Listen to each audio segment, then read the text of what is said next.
एक चर्चा गीत गा रही हूँ। अच्छा लगे लाइक सब्सक्राइब शेयर करना, कमेंट में बताना कैसा लगे, गलती हो तो भी बता दिया करो। हरे केतना दुखवा लिखला लीला रमाए गुरुजी, केतना दुखवा लिखला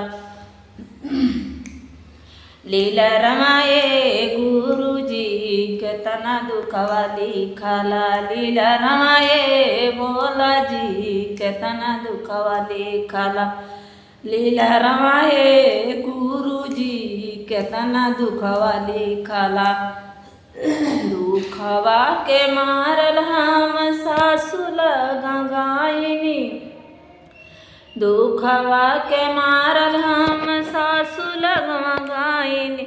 अरे सासु बोल बिरही बोलिया ए गुरुजी, सासु बोल बिरही बोलिया ए गुरुजी, केतना दुखवा लिखला लीला रमाए गुरुजी, केतना दुखवा लिखला लीला रमाए गुरुजी, केतना दुखवा लिखला। दुखवा के मारल हम जेठनी लगा गाइनी, दुखवा के मारल हम जेठनी लगा गाइनी।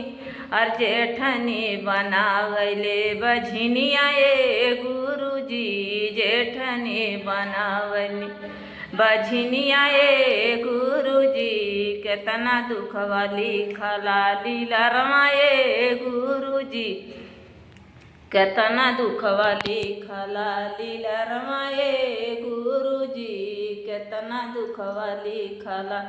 दुखवा के मारल हम भौजी लगा गाइनी, दुख के मारल हम भौजी लगा गाइनी।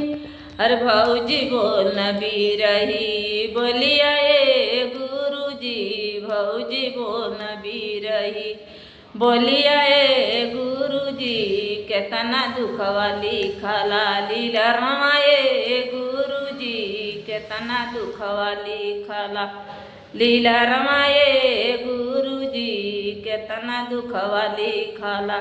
दुखवा के मारल हम स्वामी लगे गाइनी, दुखवा के मारल हम स्वामी लगे गाइनी। स्वामी कैन दूसर बियाहवा ए गुरुजी, स्वामी कैन दूसर बियाहवा ए गुरुजी, केतना दुखवा लिखनी लीला रमाए गुरुजी, केतना दुखवा लिखनी लीला रमाए गुरुजी। दुखवा के मारल हम चरचा में गाइनी, दुखवा के मारल हम चरचा में गाइनी। वो मिलते नो सूत्र गया नमाए गुरुजी, वहाँ मिलत नो सूत्र गया नमाए गुरुजी। पहिला में दाया मांग दूसरा में चरचा, पहिला में दाया मांगी दूसरा में चरच, तीसरा में गुरु नौमन पाड़ नमाए गुरुजी, केतना दुखवा लिखनी लीला रमाए गुरुजी, केतना दुखवा लिखनी लीला रमाए गुरु।